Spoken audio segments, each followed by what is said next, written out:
Today's guest turned his passion for taking photography into a business that made him a lot of money, but then he also turned that into an opportunity to help you find the kind of freedom that you're looking for. So our guest today is Vincent Pugliese. Are you ready to live life to the full?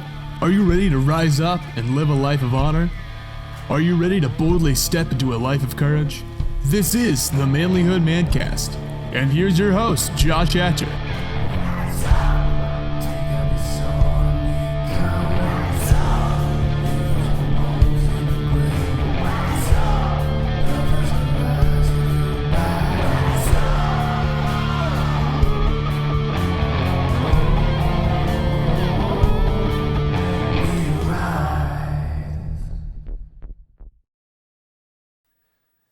Vincent, thank you so much for being on the Manlihood ManCast today. I really appreciate you. I appreciate that you gave us the time that you gave us and the wisdom and the insight that you gave us. And if you guys want to get connected with the work that Vincent is doing, his links are in the show notes. Please, let's go show him some love.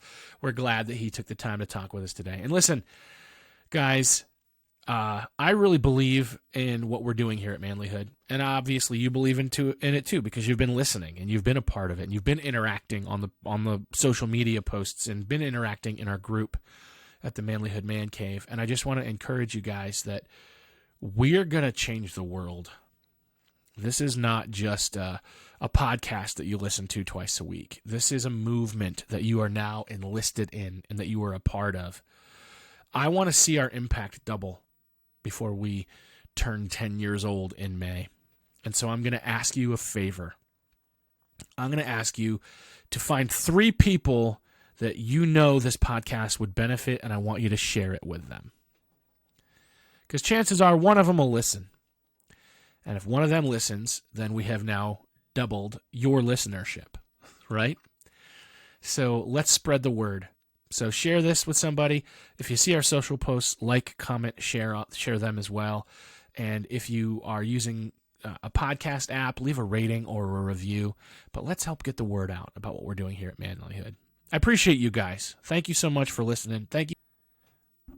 Gentlemen, welcome to the Manlihood ManCast. We are glad that you're taking the time to tune in today. We've got some great stuff for you. Today's interview is going to be well worth the listen. We'll get into it in just a minute. But before we do, I just want to encourage you guys, you matter, and you matter to me, and you matter to the people in your life. So if you're feeling like quitting, if you're feeling like getting discouraged, if you're feeling like giving up, don't. Because you matter. And I'm glad that you're here. Your story isn't over, and you've got a job to do. So I want you to imagine what your life is supposed to be like if it's not there yet. And then I want you to focus on what you have to do to get there. You don't have to be disappointed and discouraged and empty and void. You've got a purpose. So seek it out, brother. I believe in you. If you need help with that, you need some friends along the way, I want to encourage you to join the Manlihood Man Cave, which is our private Facebook group. And let's talk about it. Reach out. Let's get you connected with some guys that can help you grow into what you need to be. Guys, today's guest, Vincent Pugliese, has written the book, The Wealth of Connection, A New Approach to Making Business Personal. And he started out as a photographer and built a successful business. And then used that to launch his life to be exactly what he wanted it to be. Freedom. And he's going to talk to us today about that process, about what that looks like, and about how we can build the kind of life that we want. So without further ado, here's Vincent Pugliese. Vincent, it is great to have you on the podcast today. Thanks for coming on and talking to our guests today, man. Josh, it's my pleasure. I'm excited to do this. Yeah, I've been looking over the work that you do, and it seems like you're doing some good stuff. I know it's not just for men, the work that you do, but I definitely think men can get a lot out of this. Why don't you tell me a little bit about yourself and the work that you're doing? Yeah, right now, it's funny because it's like when people say, oh, tell us about yourself, I go, I'm kind of like a cat. Which life? Like I've had like 9 lives. So do you want this version, that version? I was a professional photographer for 22 years, which is what I thought I always would be. And I got to do like the cool stuff. I was a journalist. So I'd shoot the Super Bowl, the World Series. When the president would come to town, I would get assigned for it. I got to spend the day with the Dalai Lama in New York City, just hanging out with the Dalai. It's really cool stuff. And it was my passion to be a journalist and a storyteller. But it got to where I was doing it for the wrong reasons by the end. I was doing it for the attention that I got. I was doing it because people thought it was a really cool thing, and I didn't get that attention probably earlier in life that I wanted.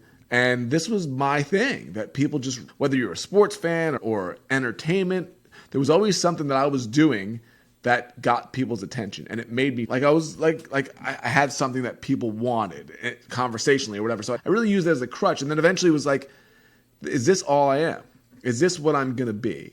And so it's shifted. I started writing a book called Freelance to Freedom, which published in 2018. It was basically how we took a freelance career, a struggling freelance career, into a successful business, into a life of freedom, which is a core value of mine, which is time, freedom. We have 3 boys, we homeschool, and being there to raise them and spend this time together and do work that we love that benefits others while I control my schedule, that's important to me. So that book led to a whole different world that I didn't even know was available. Like I always thought you worked, you got paid, right? You were either freelancer or you're an employee. But with a book, it was like people want your advice without even realizing it. So you have coaching. So it starts with coaching. And then I did a mastermind, I still do, and then a membership, and then speaking, and then courses. And then how did this world happen, right? So that's the world that I'm in right now, is one of almost like our solar system of the idea of freedom and connection is like the sun of it. But all these other things come around it, and I spend my time on one thing, but it reproduces into 9 to 10 income streams. And I'm like, man, how did that happen? Because it wasn't planned. So now I teach that. I teach that to people that have more creative entrepreneurs that have a passion to do something. They don't think they can do it. And I open eyes and doors. You have an idea. You have many ways of getting this out to the world at all different price points to give yourself that life of freedom. So that's where I'm at right now. Yeah, that's awesome. I can relate to some of your stuff. I was a journalist in radio and television as well. So, I know what that world's a little bit. You get that excitement and you enjoy being recognized. But I'm in the very small town of Bradford, PA. So here, okay, you're reading somebody's name on the news, and then you go to a restaurant the next day and they're giving you the dirty look. So yeah, there's not much separation there. Yeah.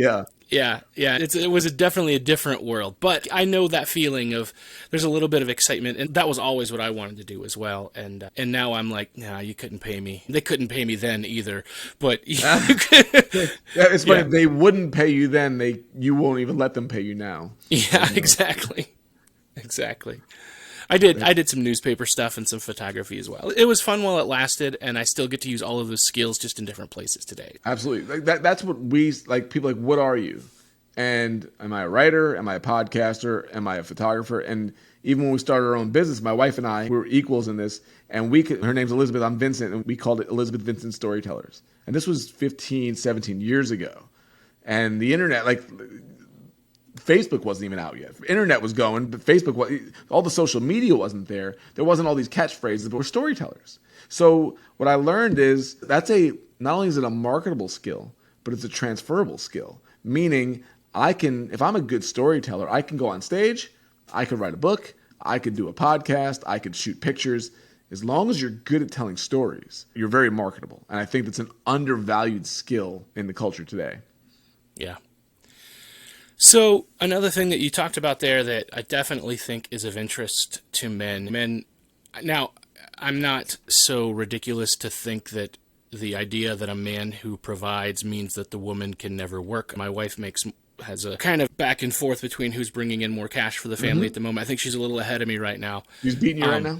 Cool. Yeah, she's a little ahead of me. That doesn't mean I'm not a provider, but I do think that by default, men want to provide. So I think a lot about that concept that you're talking about of that multiple income stream. And I think I think that a lot of men may be stuck in their 9 to 5 and they know they've got ideas, but they don't even know where to start or what that looks like. Yep. Yeah, I think it's a fascinating. I love it. Like, if I didn't get paid to do this, I would do it anyway. Because whether we're going to church or friends coming over, sometimes I could be a little overbearing because I get so excited about the concept because you see a potential. I can't even tell you the amount of examples that I'm talking to people and I see them in their job and they make $100,000 a year, they make $80,000 a year, and they're so skilled. And I have to explain to them, if they're paying you 80 grand, that means you're probably bringing in somewhere close to $300,000 or $400,000 for the company. Otherwise, why would they pay you? They're not paying you 80 grand for you to bring in 100 grand. It's not worth it to them with everything that goes on. You've got to have a skill in some way that's bringing them more. And when I could start letting them know, if you have that lack of a security gland, like I don't have a security gland. My wife has more of one than I do, but not too bad, which allows me to take risks. Now, I don't expect anybody to be as risky as I am with it, but I'm unemployable. Like, I will be fired if I had a job by 9:01 a.m. on Monday morning. I want to do things my way. I want my own freedom, and an employer would not put up with me, and I totally get that. And many people are the opposite. But when they start seeing the seeds of, wait a second, if I can do this for this company, why can't I do a similar skill in an interest that I have on my own, and on my own, maybe even on the side for a while? Of course, it's going to be that way slowly.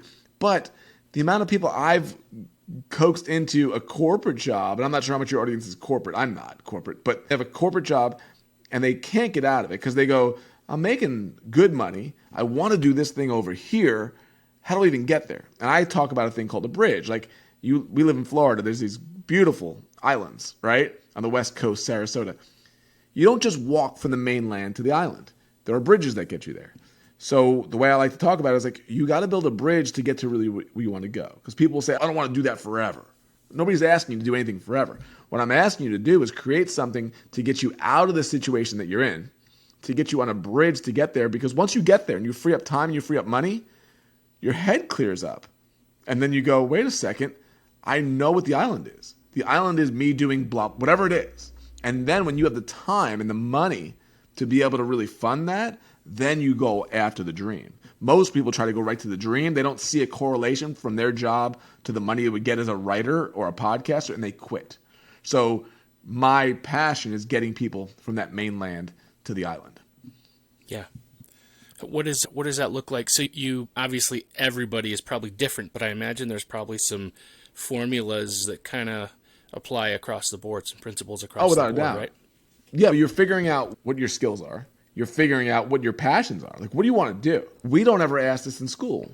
We homeschool our kids. One of my biggest problems with school, even when I was a kid, was nobody ever asked me what I liked. And as adults, it's the same thing. Nobody's asking you what you want to do. When I'm into something, Josh, I am like into it, right? My son, we have interest-based learning with them. He'll read for 4 hours a day because I'm not telling him what to read. I'm just saying you got to read. So he read about bugs from when he was 4 years old. Now he's got his own business at 17 years old related to bugs, where he does birthday parties and events and he helps people get over their fears. That wasn't my idea. That was his idea that we harnessed and gave him the space to do that. So when you can take your passions and your interests and your skills, and you can then say, how is this marketable in a small way, right? What are areas that you can go? When you start breaking that down, you go, oh, wait a second, I could do that. You start unlocking potential and even just passion, just excitement from going from defeated to they're pushed out a little bit, like excited they could do something. And that's so much of it. When you have the belief that you can do it, you will weather through the hard times, because there's going to be hard times. But it's the people that don't have the energy to do that and they're more comfortable in a job, more power to them. They're just not people that I'm going to have a discussion with, because I'm not into pulling your ear to come along with me. I like guiding people that want to get there. So yeah, everybody's different, but there are certain things in terms of your passions, your interests, and your skills that can be blended to start creating that path. Yeah. And when we talk about skills, that's something that you can learn. So some people may say, well, I want to do this. I want to tell my story, but I'm not a writer. You can learn to be a writer. Without a doubt. I'm not a writer. I have 2 books. I still don't consider myself a writer. I feel like I got interviewed today. Oh, we have the author on today, and I bristle at that. I'm like, am I really? I just wrote a lot of words and put them together. It turned out to be but I'm not like, I see authors as a different type of person. But absolutely, my whole thing was, even going to our photography career, I was a beginner, right? Everybody's a beginner. And I was terrible. And I worked and I busted it. Eventually, I became an expert. I became very well paid. I could do the work that I wanted to do. I didn't have to work that much. And so what happened was, what I learned, and I use this in teaching, is I became an expert, but I was not a beginner in anything. So I got bored. And I think a lot of employees get this way. I'm really good at what I talk to I'm really good at what I do. I get paid well. Doesn't challenge me. Not excited by it. And I can't give this job up because it pays well, but I'm bored. And so what I figured out with that is, along with people that I work with, you want to be in 3 spots at all times. For me, and it could be your podcast, it could be your book, but I want to always be a beginner in something. I always want to be growing something, and I always want to be an expert in something. So if I'm an expert, financially, I'm probably pretty good. I'm making decent money, at least, if not more. That's cool. I don't really need to be challenged as much in that. It doesn't require as much time. I'm an expert there. Growing is something that I've built that I'm passionate about bringing to the next level. This might replace my expert status. I might get rid of that thing, sell that thing, continue, but I'm growing something. But the beginner part is the most fun, because the beginner part, which I always have to be, is my chance of failure. And I always have to be out there with the potential of failing at something. When I'm an expert, that chance is very low because I'm just good at it. Unless I really screw up big time, I'm not going to fail at it for the most part. But writing a book when I've never written a book, starting a podcast when I've never done that, starting a speaking career, that's frightening to some people until you can realize I need to be in all 3 of these categories at some point. So if you got a good job, your beginner might be, I'm going to write a book. And I got to learn that world. I don't know that world, but this expert thing is funding me able to do that. But if that book can turn into speaking gigs, now the book is the thing I'm growing. I'm trying to build that. The speaking is the thing I'm beginner at. The expert thing is paying the bills. Eventually, one of those things is going to jump up to expert status, and you have the decision of saying, if I leave the job and I'm making good money speaking, but I'm only speaking 15 times a year, wow, I'm making more money speaking. I'm spending more time with my kids and my wife, my spouse, and I'm happier doing the work that I love to do. That's when it gets really fun, because that's when what I call the solar system, your speaking turns into more books. Your speaking turns into coaching. Your speaking turns into courses. And you go, how in the world do I have more things on my plate now? It requires less time and make more money, and I'm less stressed. And that's when people go, I don't know how these people do all these things. It's because they do it this way, and they build one thing and they build multiple things around it. That every time I go on a podcast could sell potentially any one of them. So I don't need to market 8 businesses. I need to market one that has all these other things off of it. So that's a path to get there. Yeah. And I think a lot about the fact that, most men have hobbies. At least they should have hobbies, I think. You should have something that you enjoy doing that's fun. But at the same time, what's wrong with a hobby that pays?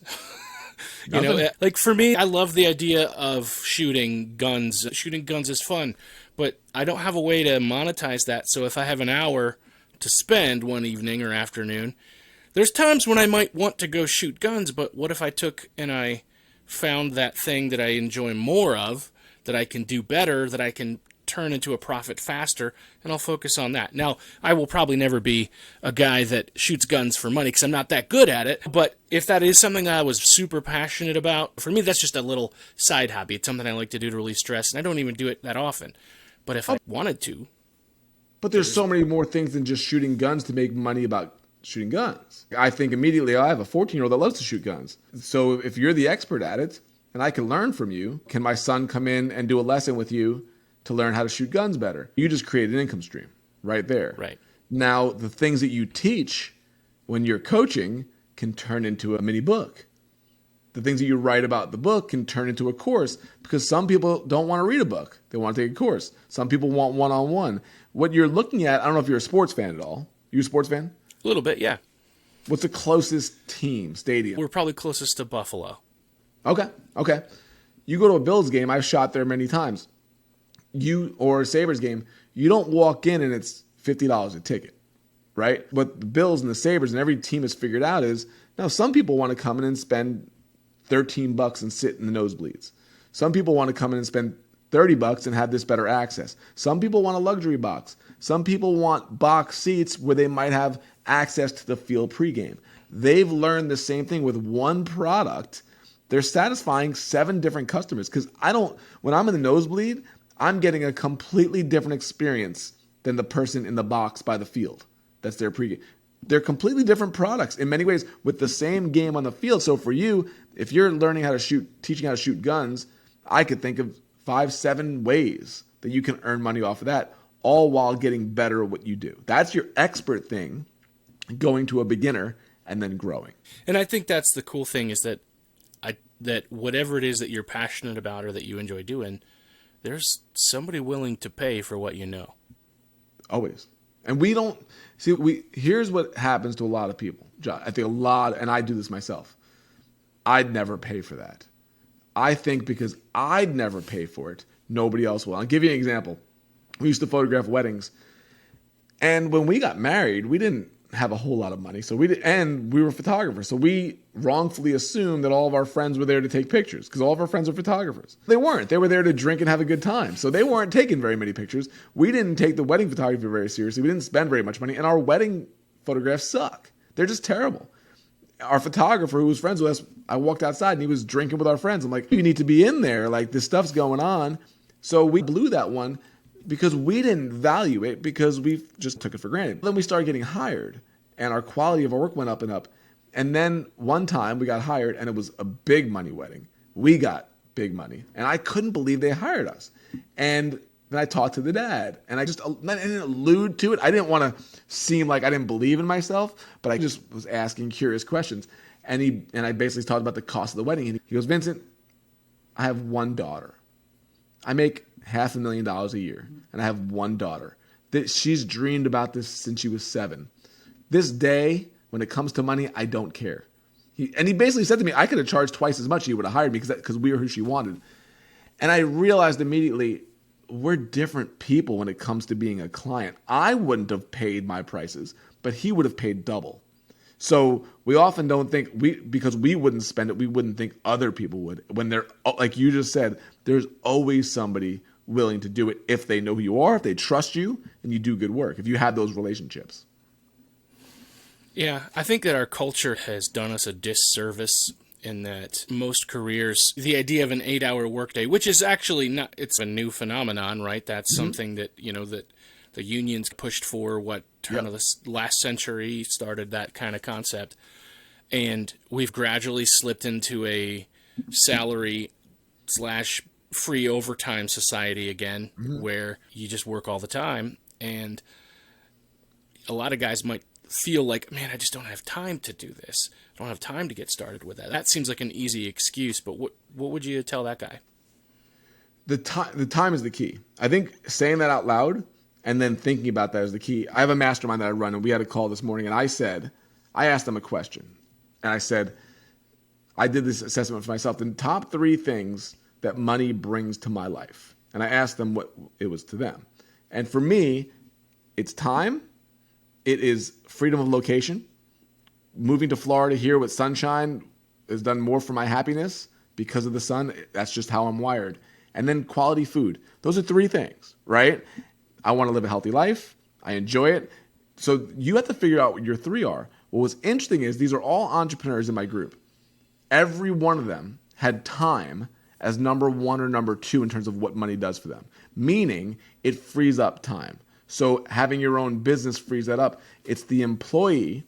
This is the hardest part because when you get into that rabbit trail that you just talked about, we push you into this full-time work. School does this from the bus is going to show up and you're going to get on that bus. You don't have a choice, young man, young woman. You're getting on that bus. You're going to be there till 4 o'clock. You're going to get on the bus and go home.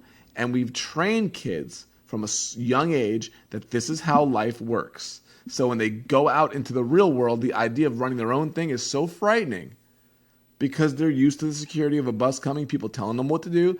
When a bell rings, I don't care how great your work is, you're going to stop doing that work and you're going to go do some other work that might be meaningless. We've trained kids for years to do this. People aren't naturally not entrepreneurial. They've been trained from a young age to not be entrepreneurial so they can go be good little employees for the owners of the businesses. That's what needs to change, is the belief in yourself that I have a skill, that I can take that chance, and I need to free up that time, because when I free up that time and I could do work in one day, that's all the work I need for the week, guess what? It's easy to write a book when you have 4 extra days in the week to do what you want to do. But most people never get that time. It's not the money. They don't get the time, and they will, unless they change it, they will be stuck in that for a long time. Yeah. I fully can see that and relate, man. I got a day job at the moment, so I can relate. Does that make sense? Do you Yeah. agree? Yeah. In terms of that part. Sorry. That's okay. There's going to come a point where, and because I'm an entrepreneur at heart and I always have been, like my first official job was at a radio station, but before that I was mowing lawns and had a paper route where I'm the boss. There's rules that you have to do for your customers and your club, but I had my own thing. So that's always in me, man. And so I'm the kind of guy, now most of my kids are grown. I've just got one left at home, so I've got more time to spend in the evenings. And so I'm working on building what I want to. Who knows where that may go? And I think that middle ground is the hard part. I know where I want to go, but I'm going to have to double up a little bit to get there. Yep. It's hard because when you get in the job, it brings comfort. You get paid a certain amount of money for a certain amount of work. And to do this, it requires that push. It really does. And I'm not a big hustle and grind guy, but my story was, I was a newspaper photographer, my wife and I were, and it was 2005, and we were having our first kid, and I was International Sports Photographer of the Year. I won the biggest award possible. I was making $32,000 a year, and I got a 3% raise. And I was like, I can't. This is the biggest award I could win. I have a baby coming, and I can barely even pay the bills. My wife wants to stay home. And it was that point that I went home, I called my dad to see if I could work with him, and he turned me down. He has his own business. And right, so worst day ever, but he said something that changed my life. And I hope somebody listening hears this. He said, I've been trying to tell you this, but you haven't listened. Maybe you're going to listen now. He said, you've got a skill, but you're not using it correctly. And this is what goes to so many employees. And I said, what do you mean? And he said, you've become a really good photographer, but you're settling. You're settling for $32,000 a year in benefits. Because you could take that same skill, this is where I learned it from, take that same skill and you can go shoot weddings. You can go shoot commercial or corporate work. You could shoot sports for magazines. You can set your income, no ceiling, and you can control your time, and you're settling. That, I'm telling you, Josh, it kicked me in the gut. Because usually parents are like, go the easy route, get a job, benefits. He did the exact opposite. The next day, we started our first business. I didn't even know how to start a business. The first year was rough because I had to learn everything. So now I got a full-time job, wife, baby, and now nights, weekends, and mornings, I am studying business, which I've never learned. School never taught me. And the people that did teach me in the school didn't know what the heck they were talking about. So I didn't know anything. First year in business was hard. We made some mistakes. Second year was the hardest year of our life. 2007, I wrote my first book called The Year of Work. But we had a goal to use that money that we earned from the business to pay off our debt. So what we did was, instead of increasing our income, our lifestyle, we took that extra income, paid down the debt, lived exactly the same way, but built the business. So when I quit the job, the business was now making twice as much as the job was. Our debt was completely gone, and it was literal instant freedom. To where amazing. I worked 2 days a month, because 2 weddings a month paid the bills, and then I was going to the park with my kids every day. I'm like, who gets to live like this? This was coming from where I came from. That's where the title Freelance to Freedom for the first book came from, because that's exactly what it was. But it is hard in the beginning, and you have to understand that. But I said it. Would you trade a year of work for a lifetime of freedom? If you could answer that question, yes, you will do the work. If you can't answer that question, yes, you probably won't. You talked about this earlier, and I think it's a worthy rabbit trail to go down. So we homeschooled our kids as well, and it was definitely a worthwhile endeavor because this you're right, the school, it's 8 hours, you get your lunch break, you get your recess, which is still school almost. And then telling you when you could eat. Yeah, and what you can eat sometimes. Yeah. Then how you can eat and how much noise you can make while you're eating it. And so Oh my gosh, it's a machine. It really is. And so our kids, we did a virtual charter school. So they had a school online and they had some things that they had to do and classes they had to attend, but there was so much more freedom. And dude, it was so worth it. If my kids wanted to learn about and they weren't teaching it in the class that they were doing, we'd go to the library. Like, it's a rabbit trail worth talking about, man. Totally. What made you guys decide you wanted to do that? The funny thing is, we have so many people say I could never do that, and if you want to challenge me, tell me you can never do something. I hate that. How do you know you can never do it? Have you done it? And the people that did it even during COVID, I said that wasn't homeschooling. That was pandemic schooling. That was not what we do. We did not sit in front of Zoom in the house all day. That's not what we do. We explore. We learn. So the idea. So we didn't come from, we are natural homeschoolers. We were not. We have 3 boys, and the first 2 were in school, 3rd and 1st grade.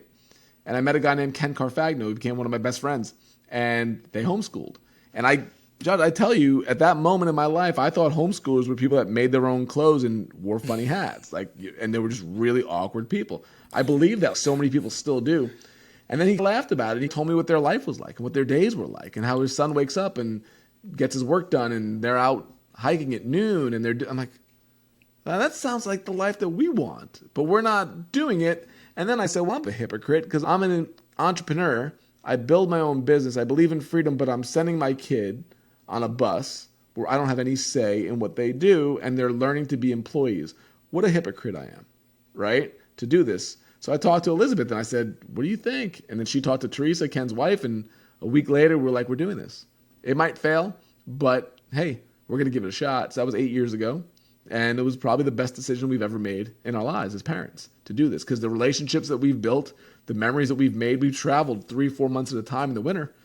We lived in Pittsburgh because we're like, hey, we work from anywhere, we homeschool, let's just go. Let's go see the world. So when people say, where do your kids go to school? I laugh and I go everywhere.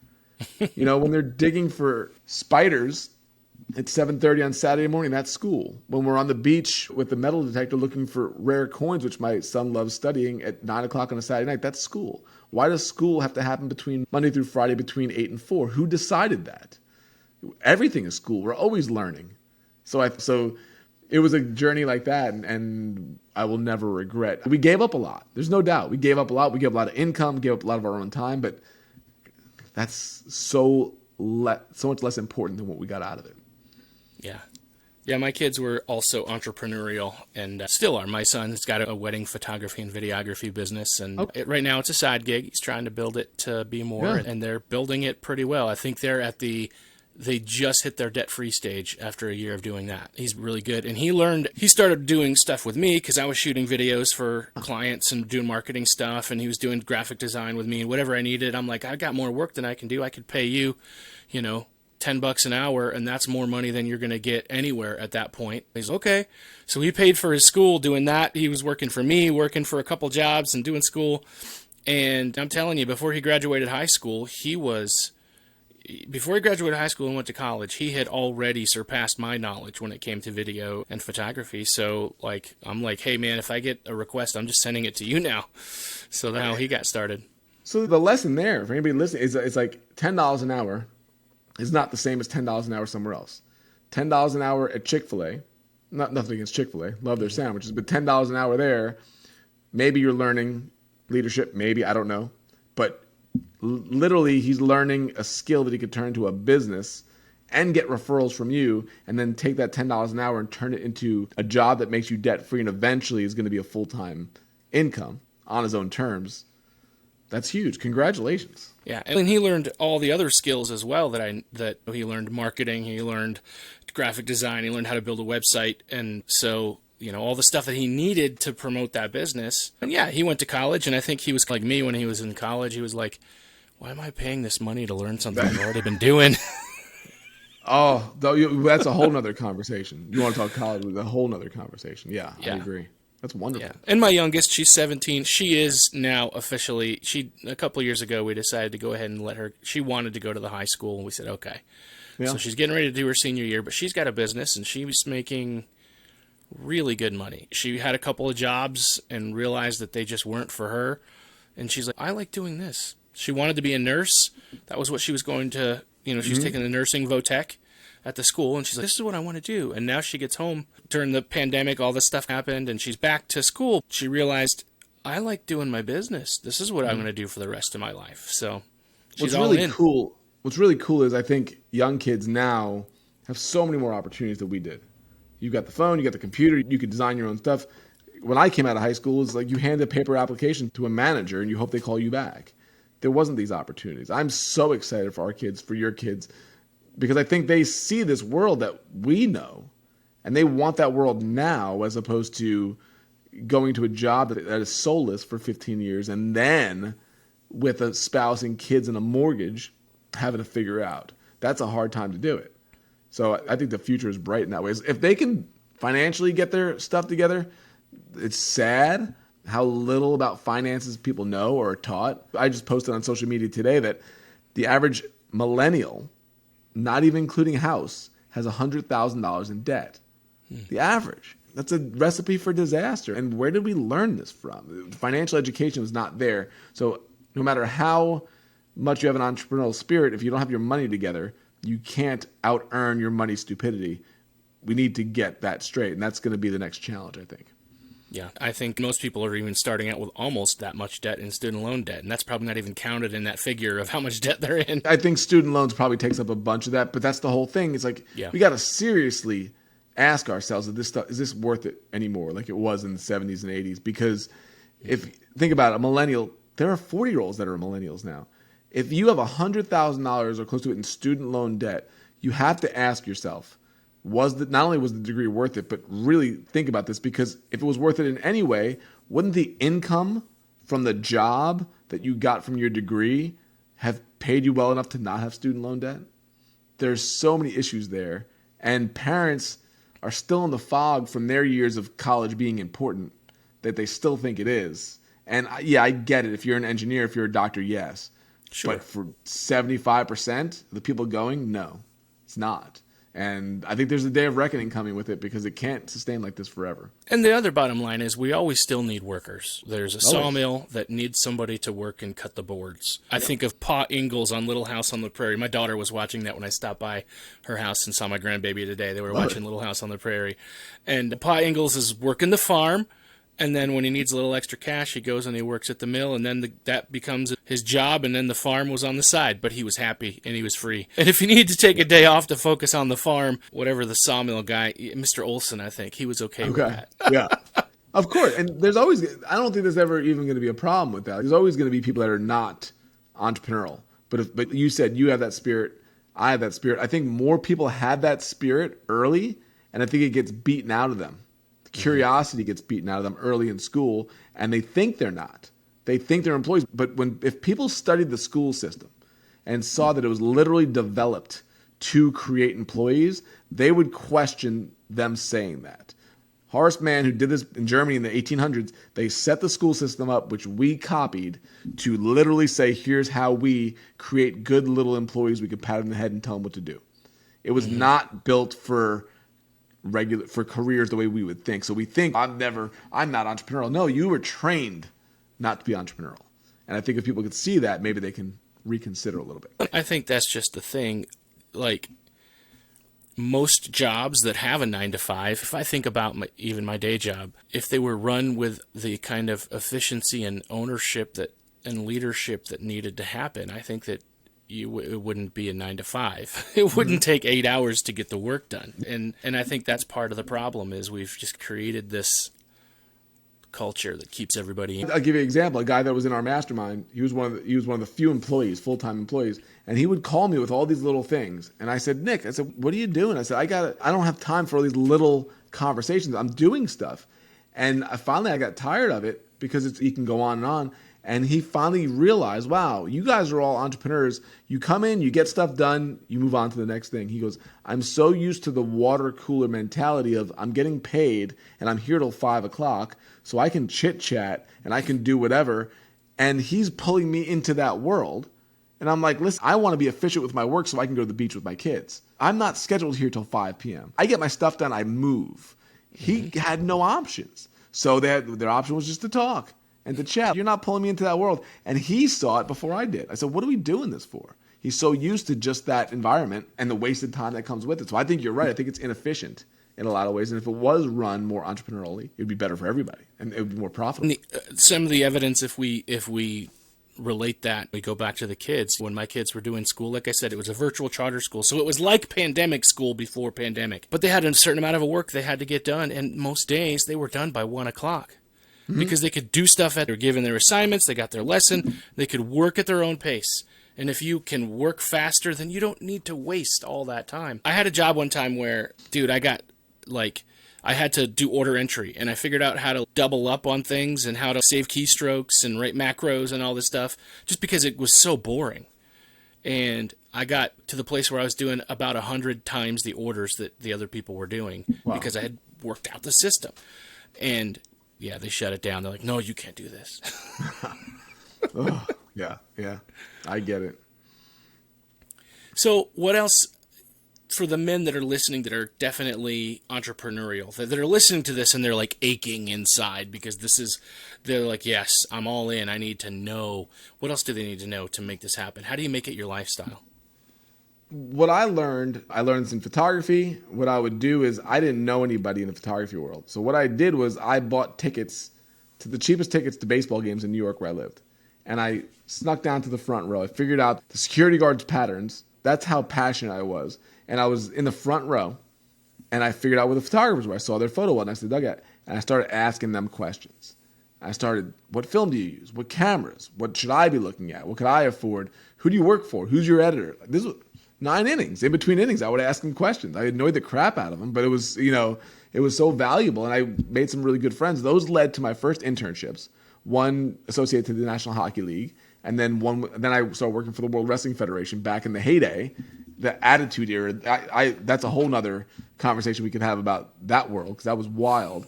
But that led to my career, then shooting all this stuff, all the connections that came from it. And what I learned is the people that I surround myself with are the ones that gave me the information and gave me the connections. So my whole thing is, and it's what we do for a living, is you've got to get around people that are doing this. Because we have people join our group and they're successful in their business, but they're lonely. Because what they've learned is, even entrepreneurially, you're working from home, most people don't get you. Your brother-in-law doesn't get you. He's got a job. Your mother doesn't understand what you do. You're a podcaster. What does that even mean? Whatever it is. And you're kind of like, well, I'm doing my dream life, but nobody gets it. So I didn't even realize when we started Total Life Freedom, it was basically for lonely entrepreneurs to gather and to brainstorm and to mastermind and to do calls where we can talk about things like podcasting, social media, business, Q&A, stuff like that. One way or the other, you've got to get around people that are doing what you want to be doing, that are generous in helping and giving advice, that want to be helped by you as well, because everybody can give something. Some people are like, oh, I have nothing to give. No, maybe it's your encouragement. Maybe you are more encouraging. You might not be as talented or you might not be as successful, but you're more encouraging. So you got to get around people that are doing it, that want to be doing it, and get away from people that will tell you that you can't. The problem is when you're in that world, most of those people in that world think you can't, because if they tried it, it didn't work, so they're going to pull you back down with them. And my whole thing is, whether it's me or the people with it, it's like get around people that understand where you're coming from and soak all that in, because that's the key. That's the growth. That's the collaboration that I talk about in my book. Yeah, and that makes me think a lot about that book, the second book that you've written about connection. And tell me more about that. How important is that connection, and what other ways do we connect? It's everything. I don't do business well in some ways. Like, we don't have great lead magnets and funnels and website optimization. I pay attention to relationships and connections. And through that, with doing other things wrong, all the doors kept opening. All the opportunities kept happening because I stayed in touch with people. I helped people. I connected them together. And then when things opened up, whatever, one way or the other, I put out a book and they all promote it. They all tell their friends about it. 100 reviews on Amazon on both of my books without any type of marketing campaign, 150 reviews. The Mastermind sold out. We did an online sports course, sports photography. We made, $32,000 in a day, $54,000 in a week. And that was all through a collaboration. It was not through anything else. So for me, the idea of connection is everything. And what I learned is most people do it wrong. Meaning creatives, they will create something. They'll do a podcast or they'll write a book. They'll do a service, and then they'll blast it out there. They'll tell everybody. They'll annoy everybody with it. And then you need to collaborate with people. Like, you need to get around influencers and they need to talk about it. So then they go and they say, hey, Josh, I want to be on your show. And you're like, I don't even know who you are, right? I don't even know you. Relationships build these things. Connections build these things. So they go to connect, but they go connect in a very selfish way. How can I get what I want? And you see this in this world a lot. My goal with this book is to make the entrepreneurial world less selfish, because there's a lot of selfishness in it. So what I figured out is the foundation of it is your character, the trust that you give, the trust that you build, your generous goals over your selfish goals. Meaning, how do I make this interview more valuable to Josh than it is for me? Because if it is, I'll get whatever I need. Things will happen from it. But the whole thing is, how am I making generous goals that are win-win-win for everybody? Not about, hey, how do I scam somebody into buying my crap? Like, it's not what it's about. A lot of people do that. When you have your character and you have curiosity, you're always asking questions. You're always wondering how you can improve. You're always wondering what other people need, what you can help them with. When you have character and curiosity, it's the foundation. That leads to connection, right? You go backwards. Then connection, here's the fun part, leads to collaboration. When you have great connections, people invite you onto their platform. They bring you onto stage with them. They share your work. They promote your stuff. So every time you create something, which is the last thing, you have a team behind you that want to help you. So I don't worry about it, because I have great connections and collaborations that when we put the next thing out, it works because people are willing to help. But it's only because it's built that way and not the selfish way backwards. That's what the book is about. Yeah, I definitely feel that way with what I'm doing with Manlihood, is that everybody that I interview, I feel I'll be talking, oh, he's my friend. I just talk about all of the people that I interview as my friend, because that's how I think of you guys. Yeah, exactly. And I may not have known you before the interview, but we spent an hour together, and I got to know you, and now we're friends. And so when I'm doing my thing and mentions, hey, I've really been wanting to launch my business, and I don't even know where to start, or I need some help getting a feel for how to do this, I know who to send them to. Yeah, exactly. I'm sorry, go ahead. I was going to say, that's the joy about connecting, is that if you treat people like you want to be treated and you operate with integrity, doors open. Doors open. And I'm grateful, right? Like, you send somebody to me for our group and they're a great member of it. I'm like, I'll always remember your name every time I see their face, right? I think right now, MJ James connected us for this. I didn't know that is somebody that brings people together. And now I have a new friend from it because she went out of her way to do that. And you become that type of person that does that for others. You lift both people up that are in your network, which invariably lifts you up because your network gets stronger. As opposed to competition, we're thinking collaboration. That's the way this world works. So when you come in selfishly, you might do well for a little while, and even if you do well for a long while, you will not have a good reputation within the world. And it's just not the way to do it anymore. It's funny because when you walk into the room and you're about collaboration rather than competition, the people who are into competition don't know what to do with you. They don't. You're absolutely right. And the more you understand that, the more you see it happening where most people wouldn't even see it. You almost have spider sense about it. You can sense by the way they ask questions, by the way they interact, the way they're trying to sell you. I'm not trying to sell anybody. I don't want to sell anybody. I want people that I work with that I know, that are known from other people that I can trust, because especially with a community, you let the wrong people in, they can destroy it. So I'm very careful. Everybody's vetted. You can't even go to our website right now and sign up. You can go and apply, because I'm not letting my brother-in-law into my community. He doesn't belong there.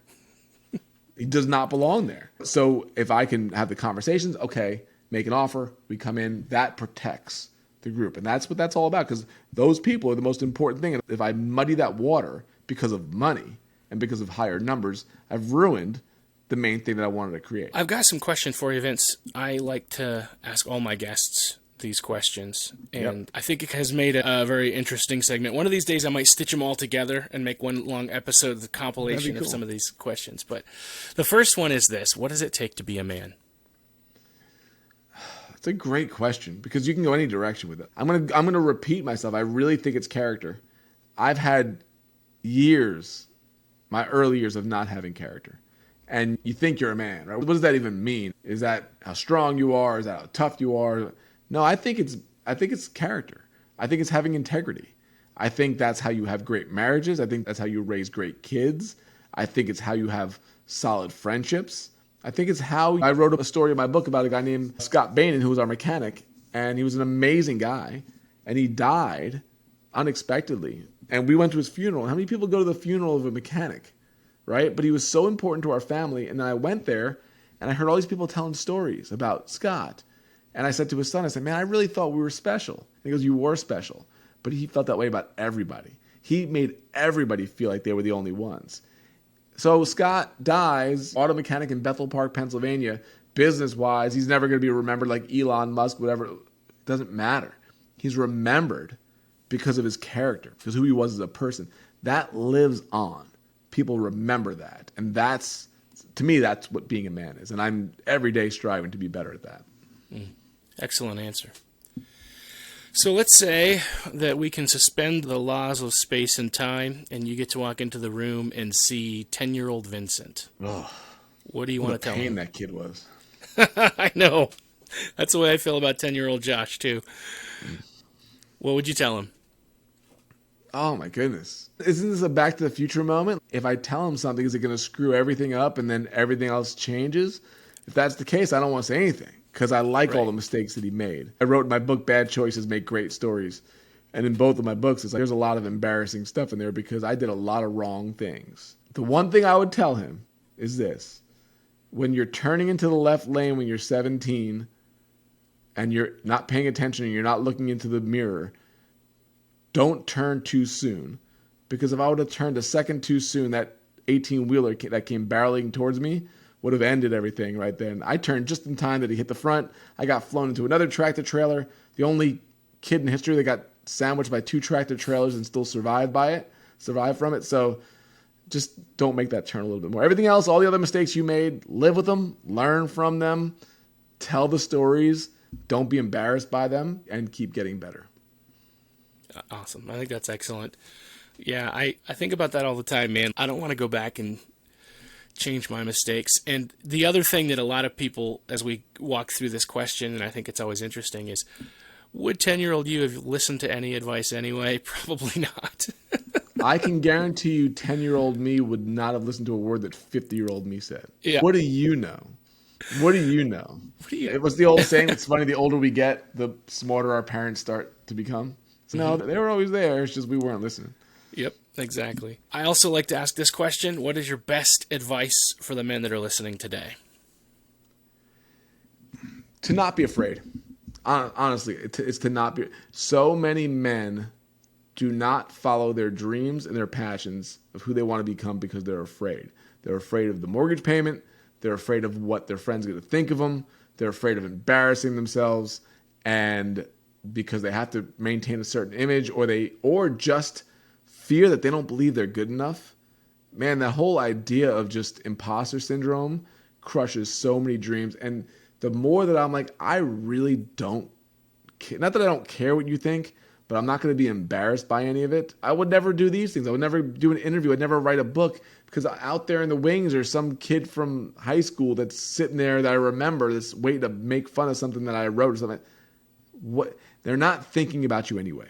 They're too concerned with their own life to think about you. And if they are making fun of you, if they are, whether it's your mother-in-law or whatever, it's just because of their own insecurities. It's just because they couldn't do it. So I'm seeing fear kill more opportunities than anything. And to get rid of that and live the life that you need to live for your family, I think that's advice that I would be happy to give. Excellent advice. Vincent, if our listeners want to get in touch with you, they want to connect with the work you're doing, they like, okay, I got to get this guy's book. I got to get plugged in with this. What's the best way? You can find The Wealth of Connection, Amazon, anywhere. You can find everything's on our website, totallifefreedom.com. We have from free resources, from free courses. We have information about the community that we have in the Mastermind. And I did a daily podcast for 3 years. 1,100 episodes. I took a pause on it, but there's a backlog of over 1,000 episodes that people can check out. A lot of these stories, a lot of these lessons. And if they want to email me, Vincent@totallifefreedom.com. I love taking emails. It's me that responds because connection's key. Yeah, that's probably the best way. Awesome. Thank you, man. I really appreciate you being on the show with us today. Thank you. This has been fantastic. I appreciate it.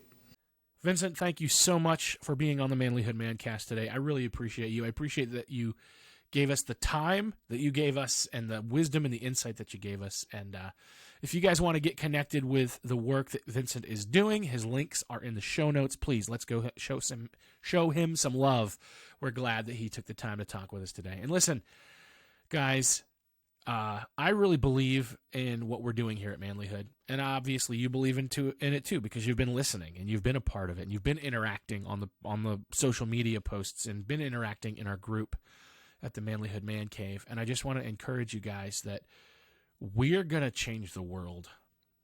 This is not just a podcast that you listen to twice a week. This is a movement that you are now enlisted in and that you are a part of. I want to see our impact double before we turn 10 years old in May. And so I'm going to ask you a favor. I'm going to ask you to find 3 people that you know this podcast would benefit, and I want you to share it with them. Because chances are one of them will listen. And if one of them listens, then we have now doubled your listenership, right? So let's spread the word. So share this with somebody. If you see our social posts, like, comment, share them as well. And if you are using a podcast app, leave a rating or a review. But let's help get the word out about what we're doing here at Manlihood. I appreciate you guys. Thank you so much for listening. Thank you for being a part of this. Thank you for 10 years of amazing stuff. This has been pretty cool, guys, and I can't wait to see where it goes from here. I love you guys. I care about you, and I'll see you next. If you want to be a better man, check out our website, manlihood.com, for blogs, videos, and more from our Manlihood team. And you can also join our private Facebook group, Manlihood Man Cave, where you can meet up with a band of brothers who will challenge you and help you on your journey of manhood. This episode is produced by Hatcher Media for manlihood.com. Be sure to subscribe and leave us a review on iTunes, YouTube, or wherever you're listening to the show. Tune in again for more of the Manlihood ManCast.